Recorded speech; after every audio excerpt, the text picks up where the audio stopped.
Let us all welcome Senate President Pro Tempore Panfilo Ping Lacson. Hi sir, good afternoon. Good afternoon to all. Sige, let's get on with it. Okay sir, una muna. Handang-handa ka na po ba na pamunuan uli ang Blue Ribbon Committee at wala na pong atrasan yung pagbabalik nyo bilang Blue Ribbon Committee Chairman? If elected, sige. Sinabi ko na kay SP, I'll accept.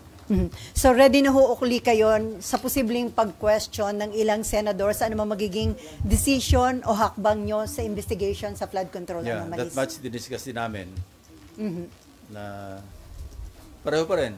Walang magbabago. Kung saan kami dala ng ebidensya, di doon.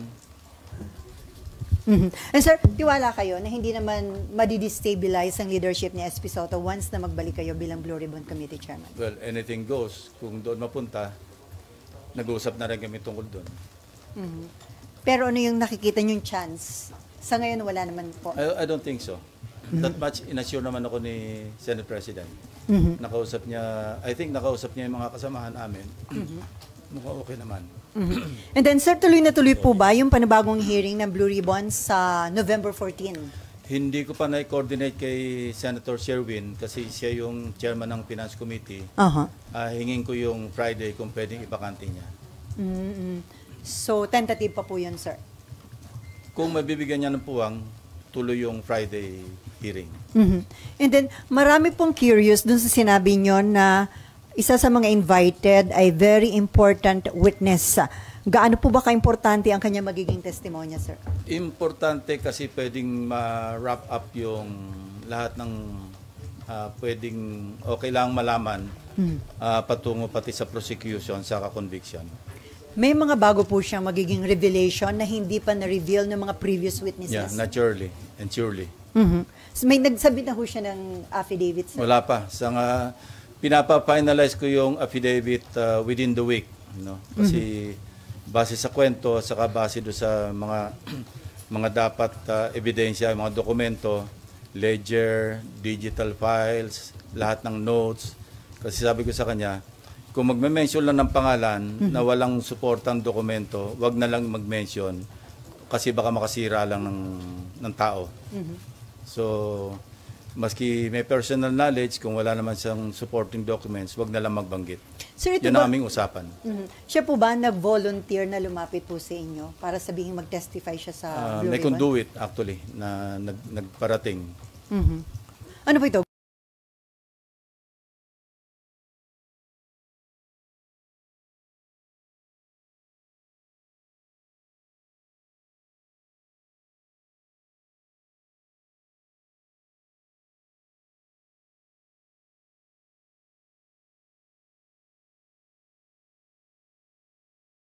Government official? Walang balita kay Gutesa. And that's the reason why, I thought of reviewing the CCTV of September 25. It was not my intention to spy on Senator Marcoleta. Ang talagang reason kung bakit pinahanap ko yung CCTV footage, para magkaroon kami ng clue kung sino yung pwedeng kasama niya, na pwedeng mapagkilanlan, na pwedeng ipaabot sa kanya yung invitation through that person. Kasi nga, nawawala siya. And we need him to sew up yung kanyang mga na-testify na earlier, or kung meron siyang mga additional na documents or ebidensya to back up his claim in his sinumpang salaysay. Naghahanap din kami ng magko-corroborate do sa kanyang mga sinabi. In fact, si Senate President Soto was in touch earlier with Senator Bato de la Rosa. Because sabi ni Senator Bato, meron siyang ipipresenta na magko-corroborate kay Gutesa. And I just thought na baka yung si Paul or yung Mark na minention. But nung kinumusta ko kay Senate President, sabi ko, natatandaan ko may sinasabi si Senator Bato, why don't we pursue that? Kung po pwede niya maipresenta kasabay sa hearing sa Friday. When he checked, sabi ni Senator Bato, ang balita niya, mukhang nag-join up na kay kay Congressman Saldico sa Europe. So baka And we're still validating, kung yun ang sabi. So madali naman yon. We will check with immigration kung meron talagang departure, assuming na they use their real names. Ano? Yeah. So sino po ba yun yung ihaharap Mark ni and Paul, yung sinasabi niya na yan. kasama niya na nag-deliver. Importante yun kasi what we need kay Gutesa, yung magko-corroborate whether it's another witness or whatever documentary evidence na mayroon siyang hawak para maipakita niya. Otherwise, mere allegation by one person, parang maski sa korte, maski sa prosecution level, baka hindi mag-hold water. So hindi ho kayo mag-stand up yung kay Gutesa na... Sa ngayon, sa tingin ko, being an investigator for so long, pag alam kong ganun lang, isang salita lang, sa isang tao, mahirap tumayo. So kailangan natin ng magko-corroborate.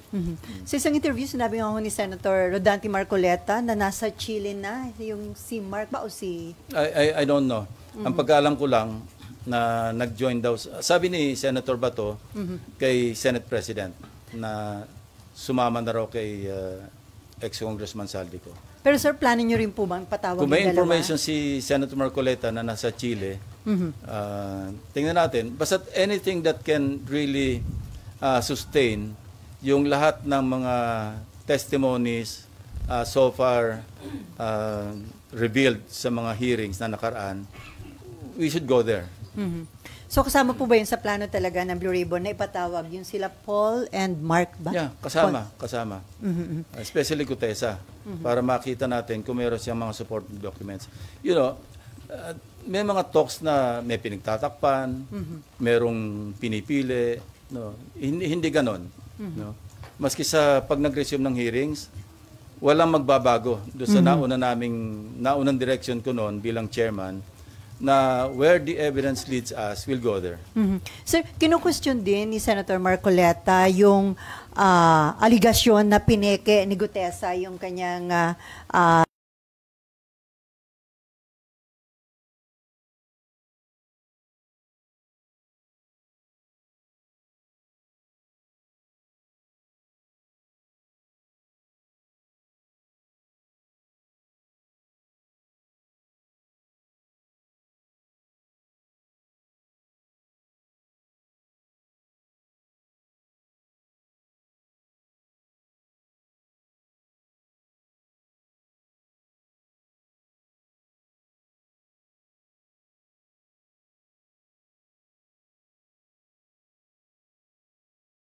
notaryo.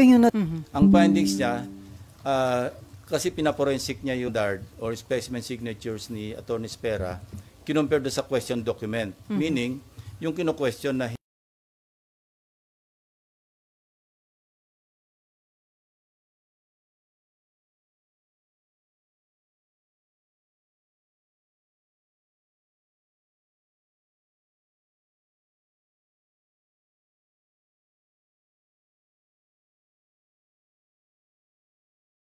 hindi sinasabing hindi niya pirma.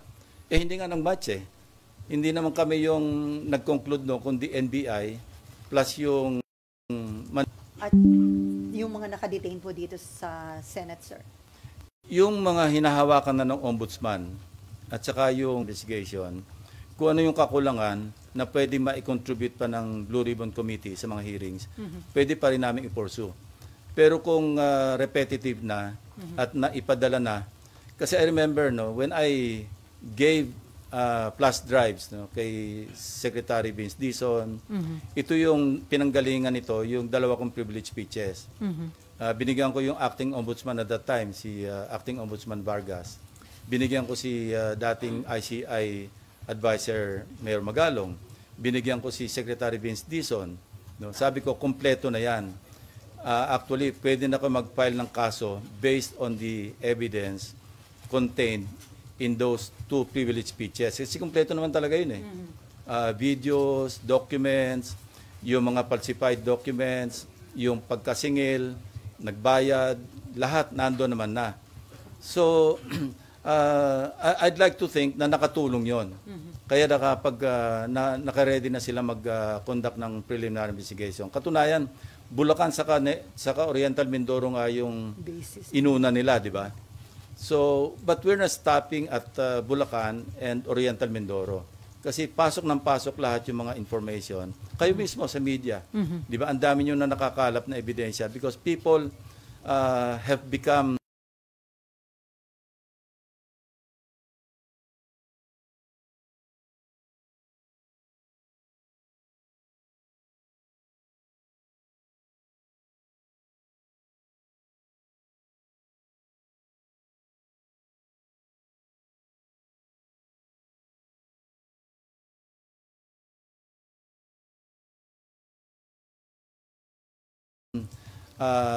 conscious at saka talaga naging kaya natin para talaga masustain yung effort ng government to really get to the bottom of all these issues, all these anomalies, at saka para mapanagot talaga yung dapat managot. Otherwise, kailan naman ulit ito? After 5 years? After 10 years? So walang katapusan. It has become a vicious cycle. So, yun, we're there right now and we intend to continue. So yung iba na nakapag-testify, kung repetitive lang din, hindi na po paharapin? Yeah, pwedeng hindi na paharapin. At kung pwedeng naandyan sila, pero kung ang sasabihin nila, nasabi na nila, what for? Parang ano lang yun, redundant na. Si Senator Erwin Tulfo, yung Vice Chairman ng Blue Ribbon Committee, nirequest na po ba niya na i-issuehan ng subpoena duces tecum yung ledger na mag-asawang Diskaya? We intend to issue subpoena duces tecum kina Mr. and Mrs. Diskaya para malinaw yung kanyang tinestify na may mga 17 congressmen na nakatanggap ng mga kickback. Importante yon kasi matatahi talaga at mapapalakas yung ebidensya doon sa kanyang tinestify. So, dapat ma-invite po ulit mag-asawang Diskaya? Yes. Nandiyan naman si Curly. Imbitahin din namin si Mrs. Diskaya at kung ano yung kanilang mai-contribute pa, no? Patungo doon sa kanilang nauna ng sinabi na may mga congressmen na involved. No? So, sir, itong investigation sa flood control anomaly, sa tingin nyo magtatagal pa o ilang hearing na lang po ito? Well, I think pwede nang i-wrap up at least yung flood control projects, yung GOS at saka substandard. Then we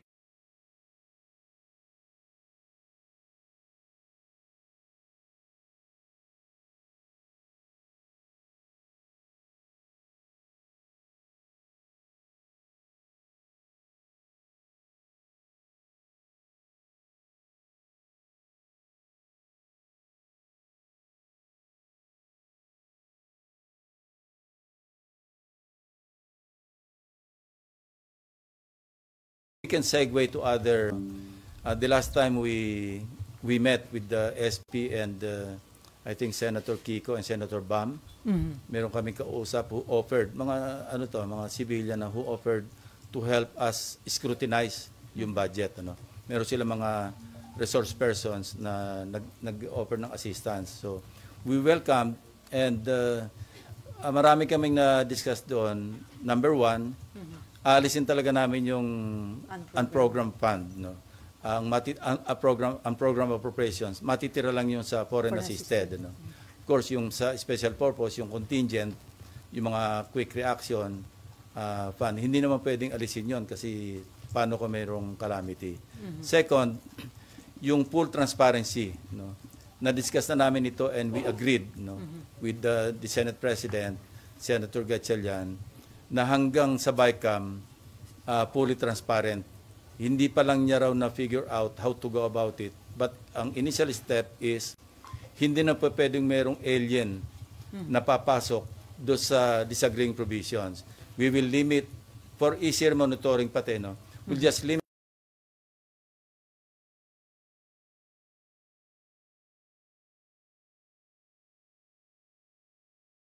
ourselves to putting up a matrix o kaya just juxtapose lang yung House version against the Senate version, and we will confine or limit ourselves to synchronize, no, to reconcile the disagreeing provisions. Hindi na po pwede yung wala naman sa House version, wala naman sa Senate version, papasukan natin ng kung anong version.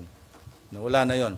Kasi that's the real intent or purpose of the bicameral conference, especially sa budget. Reconcile the disagreeing provisions. So at least along that line, nagkakasundo kami, and that's a good step para talaga maging transparent yung pagpasa natin ng budget all the way to the BICAM, all the way to the enrolled bill. Sir, parang na-miss nyo yung mga budget hearings. So, Yeah. pagdating sa plenary, doon ba kayo babawi? Yeah, kasi na-immobilize nga ako. I was decommissioned ako for 2 weeks because of my corneal surgery, no. Kaya but sabi ko sa mga staff, bawi na lang ako sa plenary. So we're preparing for the plenary debates, and I hope I can still contribute my worth do sa pagpasa ng budget. Sir, balikan ko lang yung sa hearing. Invited na po ba sa next hearing si former Congressman Saldico and former House Yes. Speaker Martin Romualdez? Although yung kay former speaker, although we will invite him through Speaker Boji D, wala naman talagang direct na pag-implicate sa kanya except yung statement ni Gutesa, but we'll give him the opportunity to respond. But again, in the observance of interparliamentary courtesy, kukors namin invitation sa kanya through the speaker. Yung kay ex-Congressman Saldico will send the invitation doon sa kanyang established na residence. Kaya lang, sir, yung Office of the Ombudsman, mukhang dun sa last known residents, parang they refuse to accept yung pinadala ng Ombudsman. Well, it's up to them, no? Kasi kung hindi mahid yung invitation, ang susunod subpoena.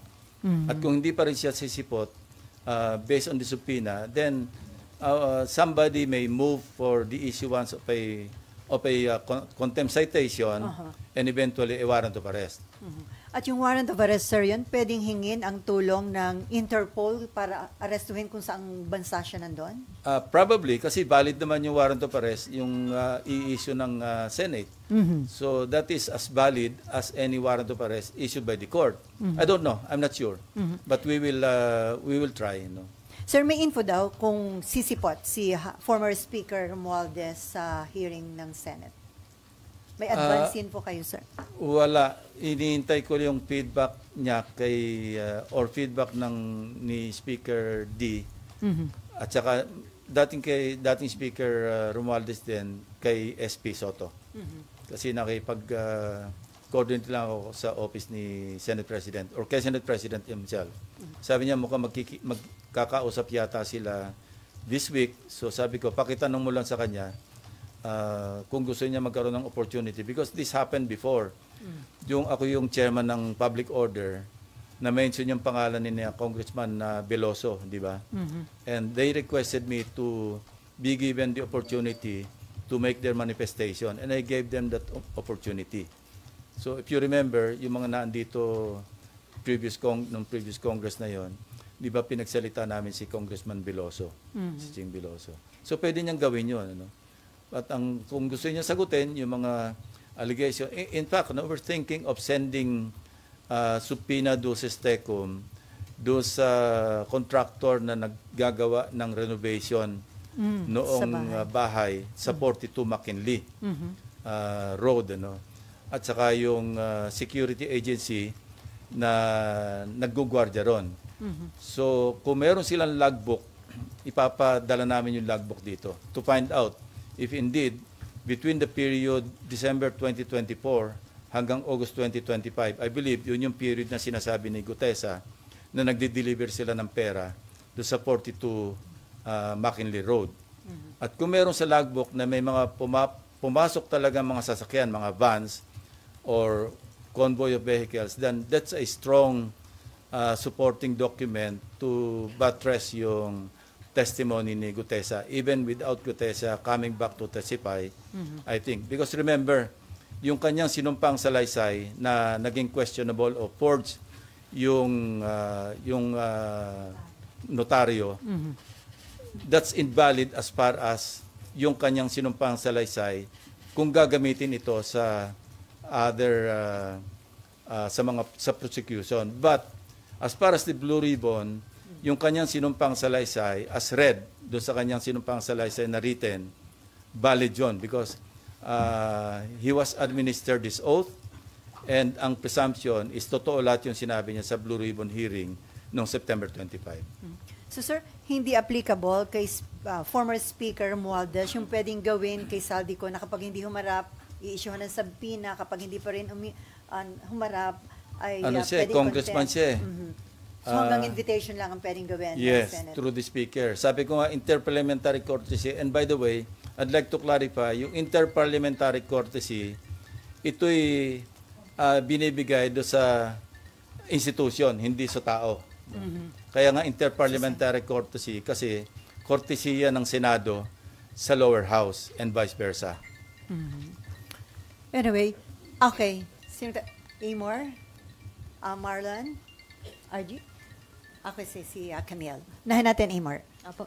Sir, balikan ko lang po kay Guteza, are you bothered by his disappearance? And ano po yung current efforts right now to locate him? Well, obviously, sincere yung efforts to locate him. Kasi he has to clarify eh. Yung kung meron siya maidadagdag, idagdag niya. So, importante yung kanyang presence kung meron siya maidadagdag pa sa kanyang nauna ng pinahayag. At saka concerned din kasi hindi na natin alam kung ano nangyari sa kanya. May mga claim na nasa marine compound, hindi naman pala. May mga... At saka parang gusto ko rin malaman sa kanya, sino ba talaga yung naggawa ng affidavit mo? Kasi nakita ko yung interview ni dating Congressman Mike Defensor, katulong sila eh.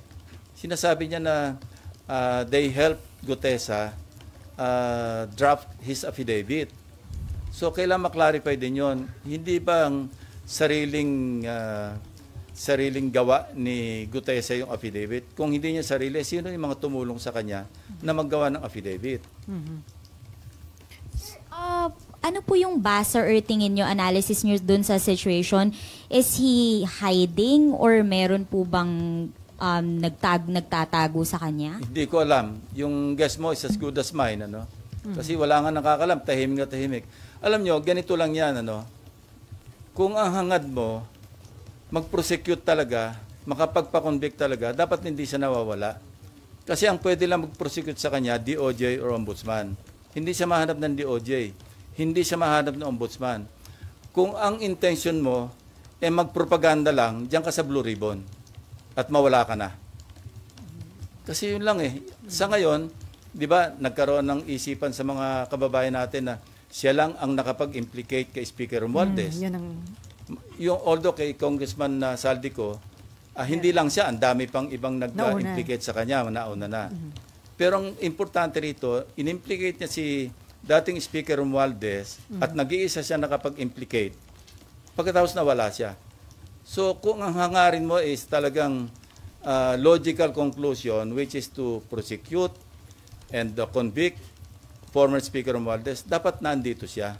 Hindi man sa Blue Ribbon, kung inisip niyang hindi siya makapagtiwala sa Blue Ribbon, humarap man lang siya sa DOJ, humarap man lang siya sa Ombudsman. Kung yun ang hangarin. So now, anong isipin natin? Bakit Blue Ribbon lang at pagkatapos ng isang pagsipot, nawala ka na? So sir, hindi niyo ba tatanungin si Mike Defensor considering na siya ang nagbigay kay Marcoleta? Yun nga, papadala namin yung subpoena through the office of Senator Marcoleta. And yung sinasabi niya na iniispayan ko siya, hindi yun ang dahilan. Gusto ko lang makita, kaya pinareview ko yun, para makita ko, baka sakaling may nakakakilala o makikilala natin yung kasabay niyan dumating. So incidental na lamang yon na sinalubong pala siya ng staff ni Senator Marcoleta, dinala sa opisina niya, nag-stay for a while, tapos nanood ng hearing doon sa gallery hanggang sa tinawag siya, 10:27 I think. But he stayed there. He arrived at around 8:27. At saka yung CCTV, this is a public place, yung Senado. Huwag tayong magtaka, alam na natin na merong CCTV dyan. Kayo mismo, namamonitor nyo kami pag dumarating na kami, di ba? Kaya minsan nakaabang na kayo sa second floor. So this is an open area. And, meron tayong jurisprudence tungkol sa CCTV footages. Yun yung Ople versus Torres.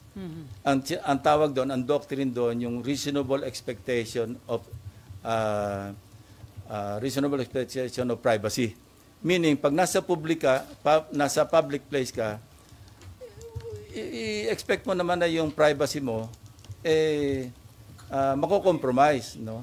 May reasonable expectation privacy. Kung nasa private place ka, now, I heard Senator Marcoleta na kung ako raw ba nagbi-Big Brother o okay lang ba raw na tiktikan niya rin opisina ko? Well, bibigyan ko siya ng logbook kung gusto niya everyday kung sino yung pupunta sa office ko.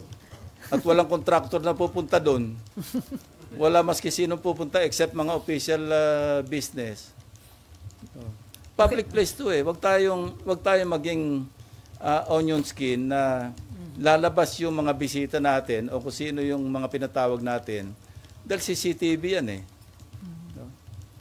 Okay, last question, Opo. Amar. Sir, mag-a-apply po ba dun kay Guteza yung pag hindi po siya sumipot after the subpoena ay warrant of arrest yung next? Meron na siyang problema sa prosecution service ng DOJ. Why? Because meron ng resolution yung RTC, Executive Judge ng Manila, na nagre-recommend na siya sumailalim sa preliminary investigation for falsification of documents. So, let's leave it at that. Now, hindi naman siya, ibig sabihin, pumunta siya rito on his own volition. Ano? Para gipitin pa siya na i-issue siya ng subpoena and then warrant of arrest, papakontempt, I don't want to go there. Sir, naalala ni Nimpa, si Mike Defensor din ang naglabas noon kay Ador Mawanay. So, regarding kaduda-duda No, I'd ba like to correct that. Ano? Yun ang misimpression. Hindi si Ador Mawanay, si Udong Mahusay. Udong. Remember, si Udong Mahusay, yun yung whistleblower against former FG. Di ba? Nung nasa safe house, ano yun, hindi kinidnap, ni-rescue ni Mike Defensor. So, nawala yon as witness. Si Ador Mawanay, ewan ko kung sinong sirari ng ulo na nag-recruit, ano, nag-invento ng mga account numbers na meron kaming $700 million dalawa ni ERAP, no? Na in several foreign banks. And, you know, ano lang to, trivia. I myself, kasi nag-aalala ko noon, baka mamaya, dinipositohan nila ako ng pera sa Hong Kong na i-withdraw nila lang na para maipakita lang na meron akong account na ganong kalaki sa Hong Kong. So ako mismo, nagkusang loob noon, I wrote the regional director of HSBC. No, hindi. Ano ito? Hong Kong. Yung isang bangko. Anyway, na nag-reply, ang sagot sa akin, yung pattern ng account number ni Mawanay, pattern ng account number ng credit card, hindi ng bank account. Doon pa lang alam ko na nagsisinungaling siya. And by the way, Victor Corpus, siya kasi nag-handle, after 10 years or more than 10 years, he approached me through a fellow cavalier na gusto raw mag-apologize personally. And I accepted. No, nag-usap kami, sabi niya talagang, I was taken for a ride, although it took him that long to rectify and to apologize. Sabi ko, apology accepted. Even yung one major daily, yung Philippine Daily Inquirer, kasi naging subject ko ng libel case yung Philippine Daily Inquirer. No? They tried to negotiate with me doon sa aming libel case. Sabi niya, any story that you want, headline or above the fold. Sabi ko, I don't want that. Ang kailangan ko lang to get back or restore my dignity. No?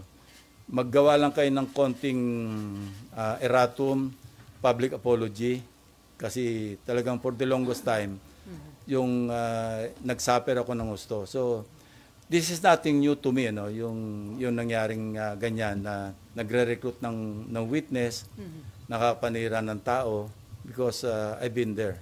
I've done that. So sir, may info ka ba? Bakit si Mike Defensor ang nilapitan ni Gutesa? Tapos si Mike Defensor inilapit naman kay Senator Marcoleta. Hindi importante sa akin yun. Importante sa akin, yung aking trabaho bilang Blue Ribbon Chairman. Yung mga side lights, yung mga distractions, yun ang nakakasira sa investigation. When somebody disrupts the proceeding, when somebody distracts yung attention, hindi tayo makapokus sa real issue, then doon tayo maliligaw. Okay. Marlon, then Camille, and then Raymond, and then Nympha. Since na-mention nyo na valid naman yung testimony niya, dahil under oath yung sinabi sa hearing, may effect pa ba sa credibility niya yung sinasabing forge? Yes, valid, pero somehow, makaka-affect sa credibility niya. Kasi di ba sabi rin ng mga abogado, falsus in uno, falsus in omnibus, false in one, false in all.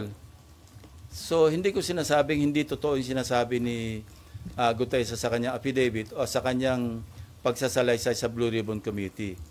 Pero hindi ko rin sinasabi na solid yung kanyang credibility kasi siya mismo nagsabi, nang tanongin siya, na siya mismo nagpa-notaryo ng kanyang sinumpang salaysay. So, alin dyan ang totoo, alin ang hindi. Hindi na natin alam.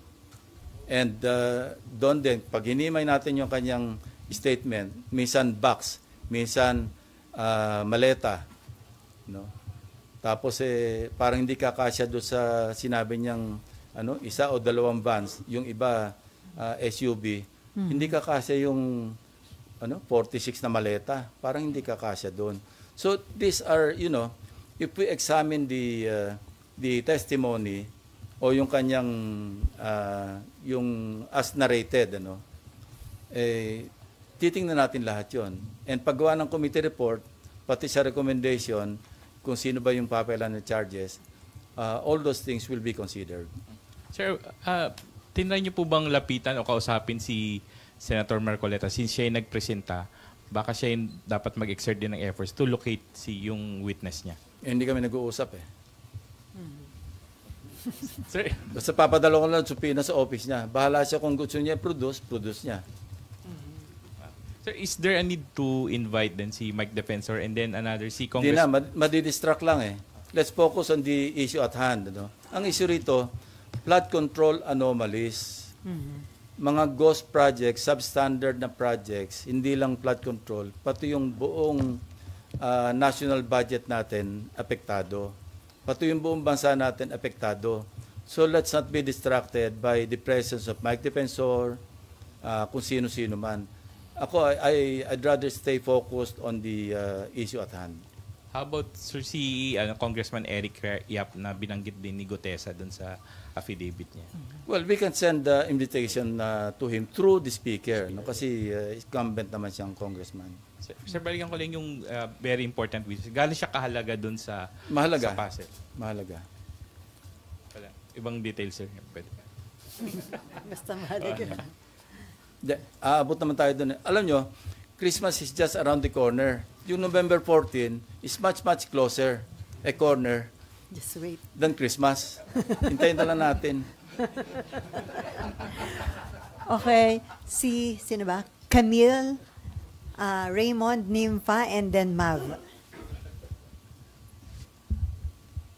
Sir, yung kay Gutesa po, kung hindi po siya a-attend or kung umattend po siya at walang magko-corroborate ng mga sinabi niya, will it end his presence? Ibig ko sabihin, tutuldukan niyo po ba? Considering na dati po kayong investigador. Yeah, kung wala na siya may dadagdag at yung say-so niya lang, allegation lang na mag-isa, mukhang mahirap ang stand-alone So, maski ba sino, halimbawa si Sally, nag-volunteer mag-witness, sinabi niya, nagbigay siya ng pera kay President Marcos, tapos hinto siya doon, papaniwalaan ba natin si Sally? Nang wala siyang pang-suporta man lamang na ebidensya doon sa kanya sinabi. Yeah. Sana kung meron siyang resibo o nakapagtabi man lang siya ng maski yung post-it na 48 million at dinala niya, eto nga nakapagtabi ako ng isang post-it. No? Na mukhang post-it talaga nung araw, hindi yung ginawa lang ngayon. So, yun, mga notes. Alam nyo, nung investigador ako, meron kami tinatawag na investigator's notebook. Yan, ina-admit sa court yan May puprobo naman na sinulat mo yan nung nasa crime scene ka na ikaw nagte-take ng notes. Yun, valid yun. Kung meron siyang ganon, yung halimbawa, nagte-take notes siya nun, meron siyang diary na sinulat niya noong December 2024 hanggang August 2025 na nag-deliver kami rito. O kaya meron siyang sulat sa kanyang asawa, sa kanyang pamilya, magdi-deliver ako. Kasama ko si ganito. Yun, valid na valid yun. Ang lakas nun. Ay, yung picture, sir. Well, pictures, yes. Yeah. Sir, Or, sabi ko nga, logbook, maski hindi sa kanya galing, independently, nakakuha tayo ng copy ng logbook na halimbawa, January 2025, may pumasok na several vans, several vehicles, convoy, nakalag doon. Ang lakas nun. Ako, solid sa akin yon na ebidensya yon na totoo ang kanyang sinasabi. Pero ano ba, box ba? Maleta ba? At saka ang alam ko, pag naglagay ng pera at namigay ng pera nakalagay sa maleta, hindi sa akin ang alam ko, mamurahe, hindi Rimowa. Napakamahal na Rimowa. 46 na Rimowa. Alam mo ba kung magkano Rimowa ngayon? 100,000. Ito hanggang bewang niya sinasabi niya. Baka hindi lang 100,000 yon. Usually, ang mga pinamimigay dyan, mga Xiaomi. Yung kumbaga sa'yo na yung maleta na yan. kahit Parang masira, ganon. Oh. Okay, Camille. Follow up, Baka magalit sa atin yung Chinese yan. Okay, Camille. Gagawa po ba kayo ng mga specific forensic or audit trail para po, kasi sinasabi po ni Senator Marcoleta, napakalaking halaga nung i-deliver kay Speaker Romualdez. Since dati po kayong investigador, sir, sa PNP. Trabaho ng AMLAC. So, I think matitrace nila yan ma-establish. if they can still backtrack yung large withdrawals. Yeah. Say, from what? Kung sino yung contractor. Alam naman natin na nag-withdraw sila. Katunayan, frozen na nga yung accounts ng iba, hindi ba? And mind you, yung 5.2 billion pesos is just trickle in the bucket compared do sa mga nakikita nating billion-billion na nagche-change hands pagkakatapos sa isang proyekto. I think AMLAC is on its way to further looking at yung tinatawag na web of accounts. Kasi pag sinabi nating web of accounts, ito yung from one account to another, to another, to another. Hagip lahat yon. So, I'm just hoping, we can just hope na yung AMLAC will go as far as that. Kasi importante yun. Because when we amended the Anti-Money Laundering Act, sinama namin yun web of accounts. Lahat ng nadapuan noong transaksyon, halimbawa ni Sims, at yung katransact niya, nakipag-transact sa iba at nakipag-transact sa iba, hagip lahat yon. So para malaki naman yung ma-recover ng government sa mga, hindi lang contractors, kundi sa mga tiwali ng mga opisyal, congressmen and senators included. Okay, Raymond. Sir, just one point. Sa pagbabalik niyo as chairman of the Senate Blue Ribbon Committee, ano ang naghihintay na kapalaran doon sa 4 na opisyal that are being held sa baba after na ma-contempt sa committee hearing? Well, they may be detained there up to the CNDA adjournment, which is 3 years from now or 2 years from now. Unless makasuhan na sila, sir. Well, pag makasuhan sila and may warrant of arrest, kung merong court order, yung commitment order yung court, then we will transfer them. In the meantime, they will have to stay here.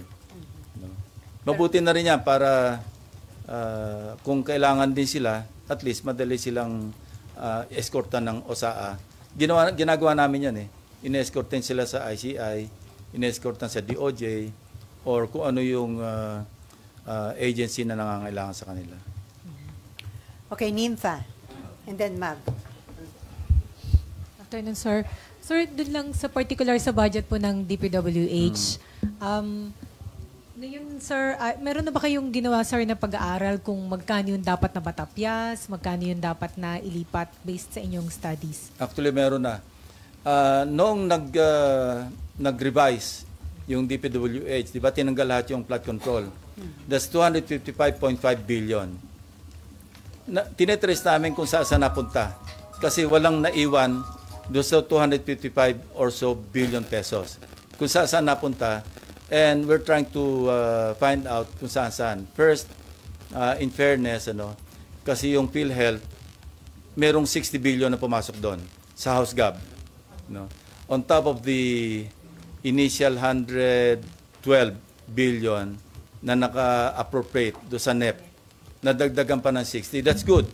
Kasi para kailangan niya sa universal healthcare. Ano? Yung iba napunta sa farm-to-market roads. Kung saan-saan. Ano? Merong napunta sa ayuda. At yung ibang ayuda, naligaw pa sa program, which we intend to uproot, ibalik namin sa regular. In fact, ang usapan namin ni Senator Sherwin, yung MAIP, i-consolidate na lang namin sa universal healthcare para magawa na yung zero billing sa mga government hospitals. Ano? Instead na naka-MAIP, ito na ang nagdi-distribute, nagbibigay ng guarantee letter, mga congressmen at saka senador, aalisin natin yan. Magkano yun, sir? Ang napunta, not so much, ano, I think 20 plus. Billion.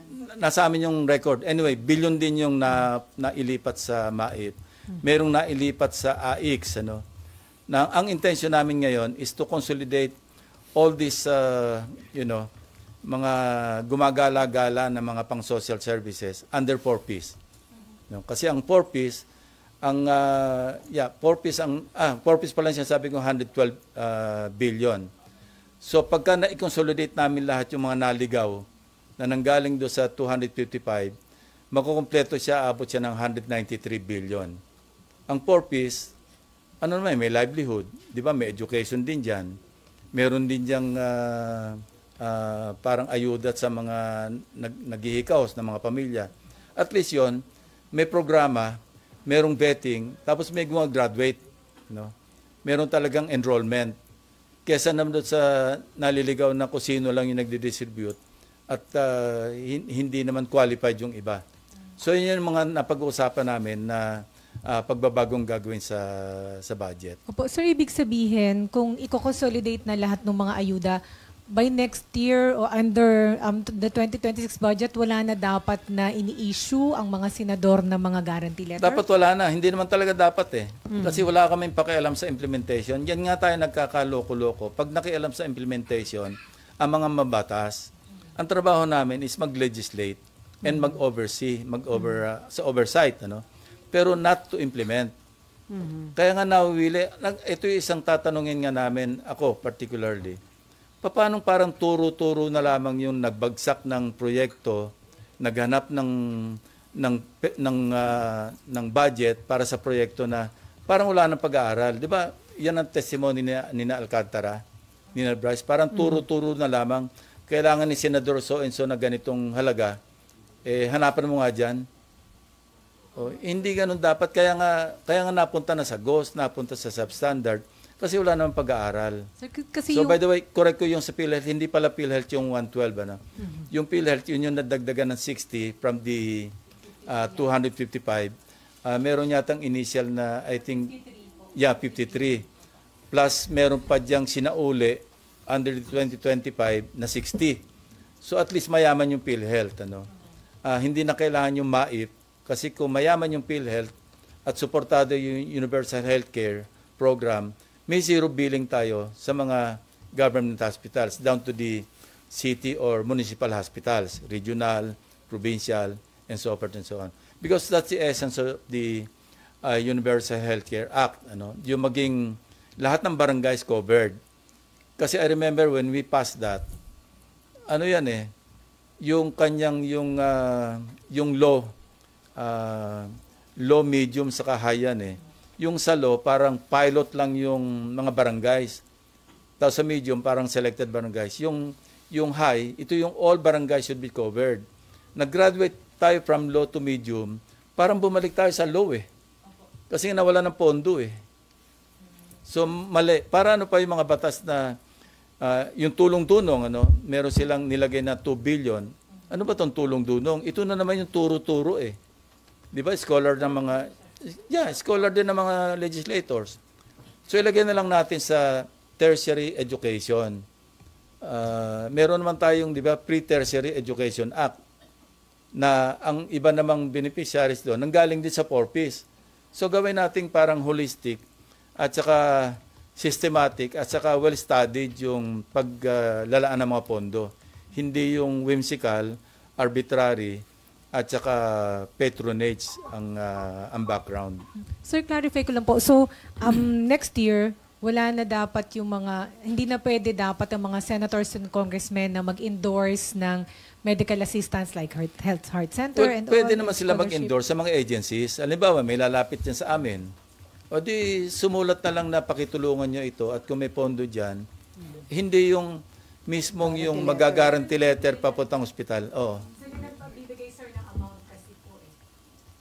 Sir, from yung office ng senator, sir, pag nagbigay ng guarantee letter, Ngayon. nakikita po namin, sila nag-endorse like ito, 40,000, Yeah, may 100,000 pa nga eh. 100,000. So wala na dapat ganun, sir, under the 2026 budget. Well, bahala na yung hospital sana mag-vet o yung DOH kung ilan dapat yung maibigay na tulong doon sa lumapit sa mga legislators.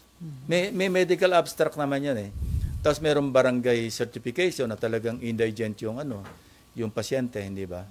How would that be done, sir, po, dun sa budget?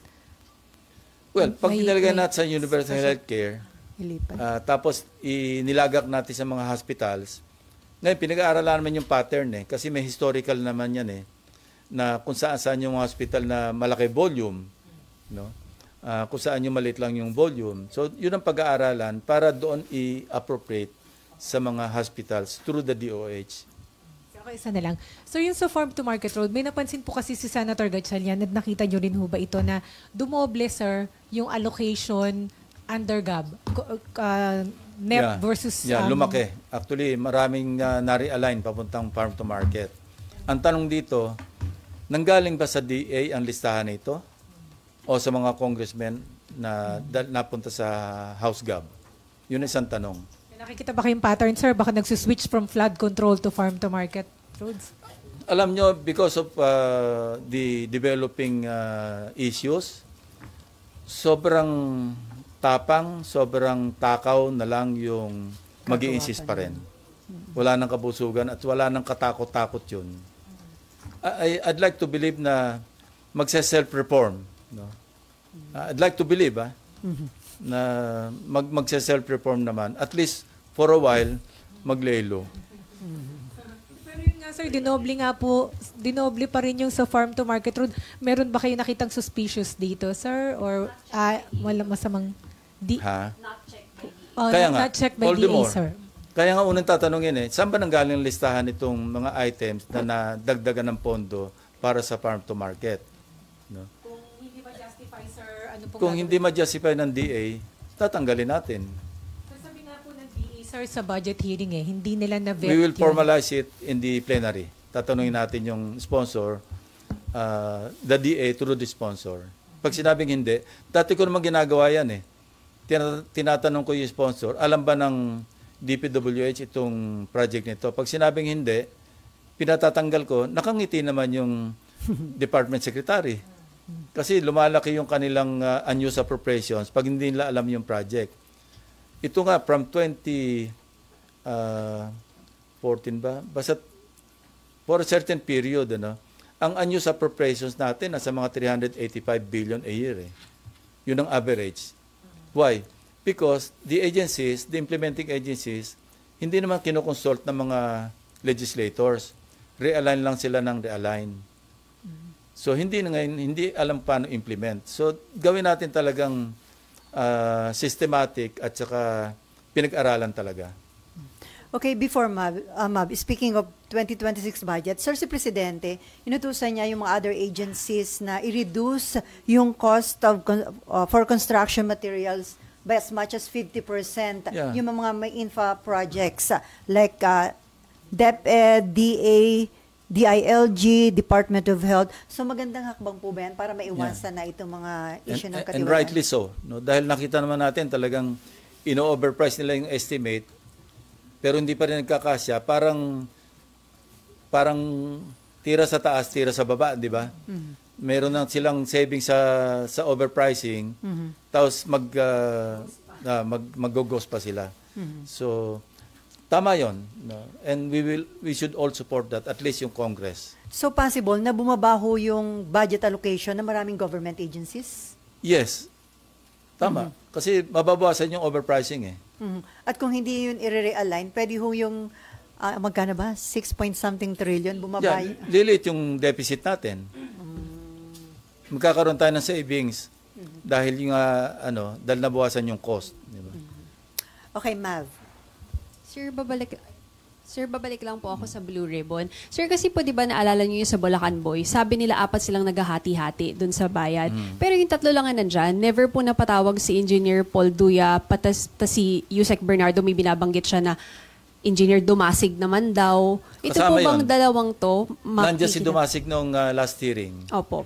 Pero sir, yung Engineer Paul Duya na sinasabi po nila na kasama nilang tumatanggap ng 20%. I think masasama sa kaso yun. Hindi lang napatawag. Meron pa yung sinasabi si Carlo Rivera. Yun, dapat ipatawag din yun kasi prominent yung pangalan niya, laging lumalabas. Siya yung parang taga-prepare ng list. Sir, next hearing po ng Blue Ribbon, nandito rin po sila, itong mga taong to na hindi pa masyado pumuputok yung names. Yeah, titingnan namin yung listahan kasi baka mamaya masyadong marami, hindi naman matanong lahat. Ako, I'd rather na may focus sa mga certain individuals kaysa nakatanga lahat dyan, hindi naman lahat natatanong. Sayang din yung oras nila. Sir, may patanong lang si Mayan Corvera, hindi ba hahanapin ng Senado sina Mark at Paul na staff ni Saldico? Parang nasagot na kanina yun. May pinaulit. Hello, where are you? Ayan, ate, follow up naman. So, nasa abroad na. Anyway, si Baby Lynn. Yeah, Baby Lynn. Yeah, hello. Good afternoon, sir. Yeah, Diding naman. Yeah. So, kung matatagpuan po, number 1 ko lang po, sir, bakit, do you find it weird that Mark and Paul have joined ex-Congressman Zaldico? Hindi confirm yan, hindi validated. That's only according to Senator Bato. As relate to Senate President Soto. Kasi tinanong ko si Senate President, sabi ko, tatanda ko Senator Bato. Kaya lang, ang feedback nga raw, wala na rito eh. But noon, he was so enthusiastic, pwede ko bang dalhin? Pwedeng dalhin. Of course, pwede. Kaya lang, the last time the Senate President checked with him, sabi niya, wala na rito SP. Ang balita namin, nag-join na siya kay Saldico. And if they did po, pwede po ba yung ipatawag sila? Matitrace naman yun kasi kung sa immigration, hanapin natin yung records sa immigration. Kung meron silang departure from the Philippines and to where. Pero sir, just in case, si Paul at saka si Mark, pwedeng maging susi para ma-validate kung totoo o hindi yung statement ni Gutesa. Definitely. Kasi ilan na rin nagsabi sa kanila eh. Di ba pinakita ko pa yung picture ni Mark kay Gutesa at saka kay Bryce Hernandez, and they were one in saying na siya nga yan, yung Paul or yung Mark. Paul yata yon, John Paul. Tama. Okay. Any other question? Wala na. Sino pa meron pa? Sir, may word po ba kung pupunta si Congressman Romualdez in case invited? Wala pa. I will find out with from CSP. May usapan kami ngayon eh. Kikita kami kaya alis na ako. Babalitaan niyo kami, sir, mamaya. Myla. Hindi pa. Siguro mag-wrap up kami mga 1 or 2 hearings more after November 14. Depende. Pero sir, Or mag-segue na kami sa ibang issue. Sir, pag nag-segue kayo, may another resolution ba para doon? Hindi naman. Hindi na kailangan. Kasi ang motu proprio naman ng Blue Ribbon. Saka ano naman to eh. Although flood control, pwede naman mag-segue sa ibang infrastructure na anomalies din. Okay. Myla and then Daniel. Yeah. Myla. Yung important witness, sir, involved siya, sir, doon sa anomaly. Sige, ikaw na ano. So, oo nga, pwede. Sabi ko nga, malapit na naman yung Friday, hintayin lang natin. Kasi baka mausog eh. Pero sir, na-vet nyo na, very, reliable. Nakita ko ibang files eh. Kaya lang, hindi pa na-reduce into affidavit. May participation sa sir. Daniel, sige. Sir, kung hindi man matuloy makulong yung contractor, yung sinasabi nila Secretary Dizon, posible ba dito sila magpasko sa Senado, sa kulungan sa Senado? Most probably. Kasi ang sinidyan nga namin, end pa ng 20th Congress eh. So that's what? That's 3 years 3 years ba yan? So ibig sabihin, sir, kung hindi man sila makulong sa labas, dito naman sa Senado, sigurado. Aabutin na sila ng filing ng information. Sir, before Asher, sa tingin niyo, nagiging mabilis naman ang aksyon ng ICI, Ombudsman, DOJ, kasi nga para maapis yung galit ng tao. Dahil November 30, may malaki na naman daw rally, Yeah. di ba? Sa tingin niyo, mabilis naman yung aksyon? Hindi kasi ganun kabilis, kadaling especially yung preliminary investigation. May due PI. process yan eh. Yung PI, 15 days. Meron pang extension. Pag hindi mo naman sinunod yung due process, pwede ka namang ma-technical pagdating sa court. So sana maintindihan ho yun ng Yeah. publiko. Okay, Asher. And invite niyo rin po ba si former Secretary Bonoan for the next hearing? Probably. Yeah, probably. May mga inaasahan po ba kayo mga information sa kanya, relevant information? Baka, tingnan natin. Sir, may na-mention po kayo yung post-it na memo directed tumatanggap to ng memo from Secretary outsider. Bonoan. I've seen it with my own 2 eyes. No. So mabigat yun, sir, against Bonoan. Well, that's out of the channel, official channel, or tawag namin, chain of command. Anong business sa isang, say, broker na mga kontratista na magpo-post-it na nag-endorse ng proyekto? Wala. Bakit ini-entertain? The mere fact na mayroong post-it, may memo, na may ini-endorse, I think that's highly irregular. So maraming dapat ipaliwanag si Bonoan, sir. Yeah. Okay, Dexter, and then Nimpa. Last na. Ay. Dexter. And then Nimpa. Sen, good afternoon. Anong mga naunang hearing, lumabas na yung pangalan ni dating Yusek Maria Catalina Cabral na dahil siya yung Yusek for IT and planning. Papatawag ba siya ulit? Kasi halos hindi siya na-question. Most probably papatawag. Doon sa previous hearing, parang hindi siya Gaano kahalaga yung kanyang magiging kasi pag testimony? maraming masyadong resource persons, minsan nakakadiktahan yung iba. Na pag hindi naman na kumibo, hindi naman natatanong. So, yes, thank you for reminding me. Sir, sa tingin niyo, Sen, gaano kahalaga yung magiging testimonya niya dahil siya yung planning for... Mahalaga. Very important. Hindi naman siya yung very important witness. Next question. Very important. Very important. Hindi naman siya yung Sir, clarification lang po or ulitin ko lang. Isasabi na doon sa STECOM po ninyo yung ledger, sir, ng mga diskaya? Oo. Oo. As per request ni Senator Erwin Tulfo. Yes. Para lumiwanag lalo. At saka pag nandiyan yung ledger, that can be used as evidence eh. Na in-expect nyo ba magko-cooperate? Kasi sir, doon sa ICI, they refused to cooperate. Yeah. Sir? Sabi nila ayaw nila. Hindi naman daw kailangan yung cooperation nila. Better if they cooperate. Pero gusto nila wholesale eh. Gusto nila blanket immunity. Sa dami ng kaso, pwede kang state witness sa isa, applicable pa ba sa iba yon? Hindi naman to isang kaso lamang na, remember, yung requirements sa pagiging state witness, di ba? Ang pinaka-importante yung absolutely necessary, yung testimonian mo, na para bang without your testimony, hindi mako-convict yung dapat makonvict.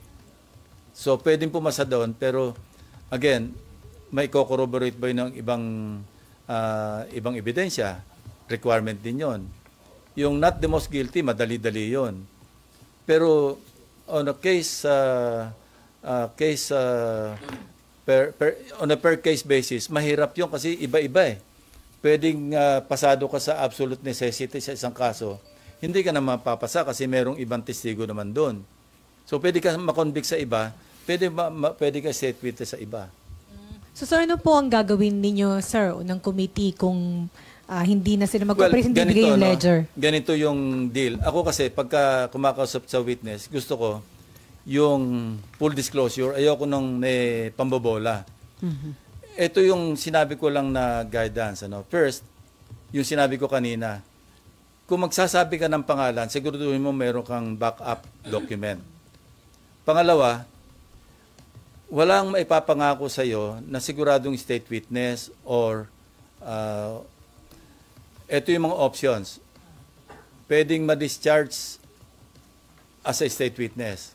Second, pwede kang makonvict with restitution pero magkaroon ng probation. Another option, pwede kang makonvict, may restitution, pero makulong ka, shortened yung jail term because of plea bargaining. No, inaalaw naman yan eh. No, yun. Walang assurances na mangyayari either one of the three, ano?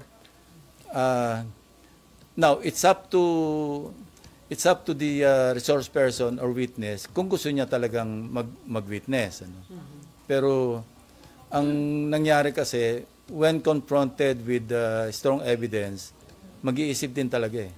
So sir, kasi nakakulong na po si Curly Diskaya kung mag-refuse, kung contempt siya for refusal to submit the ledger. Pwede din bang sir si Sara Diskaya i-contempt kung hindi niya ibigay yung ledger? Alam nyo, pinag-isipan ko na matagal yan eh. Dapat yung mag-asawa, contempt na yun eh. Dapat nakakulong. Pero for humanitarian consideration, may pamilya sila, may mga anak sila. I think may special child pay. I slept over it and thought otherwise, ano. At least merong isang parent na tumitingin do sa anak. Maski pa kung ano kamang kabulustagan yung pigsasabi niya. Anyway, andito may asawa niya. Yeah, I know. Pero that's me. Okay. So consideration yun, sir. Yeah, but you know, I will abide by what the members will say, ano. Kung majority of them sabihin lang i-contempt, ikulong, what can I do? Pero yung pong sabihin na doon sa STECOM will be addressed to the spouses. Yeah. Okay, last two question from Babylin and then kay John Lloyd. Sir, protocol lang po? Kay Robert. Do we have extradition treaties with all European countries where... Not all. Ano po ang magiging susundan? Pero meron silang agreement, yung European Union. Maski walang extradition sa isang country, pwede rin siyang kunin, ipadala doon sa country na may extradition. Yun ang pag-alam ko. So mahirap mahirap sa Europe kasi merong European Union na meron silang agreement among themselves. So the police, the Interpol will not play any role in case po? Well, Interpol talaga yung ang coordinating body kasi member tayo ng Interpol eh. So Interpol yung pwedeng mag-implement noong pag-aresto prior to extradition. Yung po bang kung magkaroon ng arrest warrant from the Senate, will that hold water for the trigger yun of ang kailangan itanong ko sa legal. Kung yung warrant of arrest issued by the Senate will be valid enough to request Interpol na ilagay siya sa red notice list. Kasi ngayon, alam ko, nasa blue notice na eh. Iba yung red notice. Ang red notice, pwede ka arestuhin na dun eh.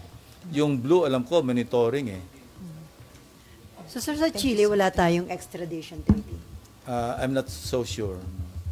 Kasi sabi nandun yata, di ba? Sila Mark or... Pero marami immigration laws, pwede naman din silang ma-deport eh. Pag kinancel yung passport. Yeah. Kasi yung cancellation ng passport, no, there's this legal opinion. I heard this from a retired justice. No, sabi nila, court lang, tama yun, court lang ang pwede mag-order sa DFA to cancel. Pero pwedeng yung parang precautionary, no? Even the DOJ or ICI probably may request a court or file a petition sa court na mag-issue ng cancellation ng order to cancel passports. So, ang importante lang, mayroong jurisdiction yung court. Kasi without the case or the issue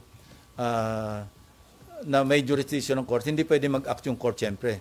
So, if there's a petition filed before a court of law na mag-issue ng order sa DFA to cancel the passport or passports of individuals, then pwede mangyari. Because by then, nakapag-acquire ng jurisdiction yung court based on the petition. Okay, last from Robert.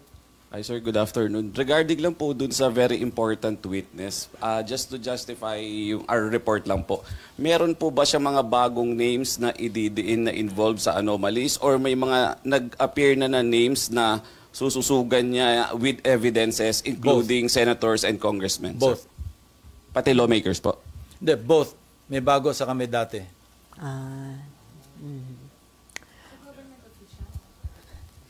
Siyempre. Ay, mga ituturo. Mga ituturo. Hintayin na lang natin, Nipa. Hintayin na natin. Okay, 3:16 na on that note. Thank you. Thank On you that so note, much, thank you. Senate President Pro Tempore Panfilo Lacson. Sir, nagsasalita